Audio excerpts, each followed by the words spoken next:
ఇప్పుడు విలేజ్లో ఉండే వాళ్ళు కూడా యాప్లో వాడతలా, పేస్ట్లు వచ్చినాయి, దుకాణాలు ఉన్నాయి కదా కిరాణా షాప్, ఇవన్నీ కూడా యాప్లో కోసుకొస్తాం, తీసుకొచ్చి ఆ కిరాణా షాపు పోయి ఆ పేస్ట్ బ్రష్ కొనుక్కొచ్చుకుంటాం, తోముతాం. దానివల్ల ఇప్పుడు చాలా మంది సమస్యలు చెప్తూనే ఉన్నారు. చిన్న పిల్లలకు వాడితే దాంట్లో ఉన్నటువంటి కెమికల్ వల్ల ఆటిజం, ADHD సమస్యలు వస్తున్నాయని ఇప్పుడు మొత్తుకుంటున్నారు.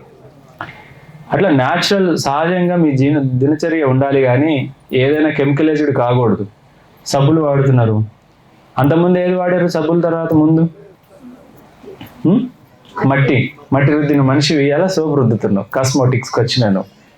అందులో ఉండేది యాసిడ్, సల్ఫ్యూరిక్ యాసిడ్ ఉంటుంది, అవునా? సబ్బులు తయారు చేయొచ్చు, కానీ ఆయిల్తోనే సబ్బును తయారు చేసుకోవచ్చు మనం. కొబ్బరి నూనె, కొన్ని నూనెలతోటి సబ్బు తయారు చేసుకుని ఇంట్లో అదే సల్ఫ్యూరిక్ యాసిడ్ వేసి తయారు చేసి, కానీ 15 రోజుల్లో డిజాల్వ్ అవుతుంది.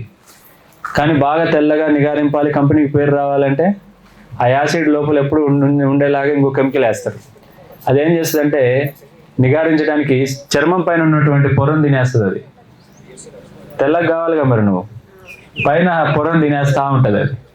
ఇప్పుడు చర్మ వ్యాధులు, స్కిన్ క్యాన్సర్ కూడా వస్తుంది ఇప్పుడు ఆ సబ్బుల వల్ల అని చెప్పేసి మళ్ళీ అది మళ్ళీ లేవనెత్తారు. ఇప్పుడు మీరు సున్నిపిండి వాడారు కదా, సున్నిపిండి వాడుకోర్రా స్థానాలు, అది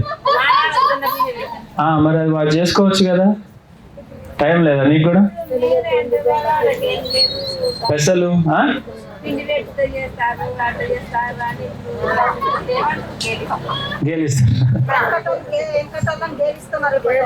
అదే తప్పు కదా. అప్పుడు గేలిచ్చిన వాళ్ళు ఏమవుతున్నారు?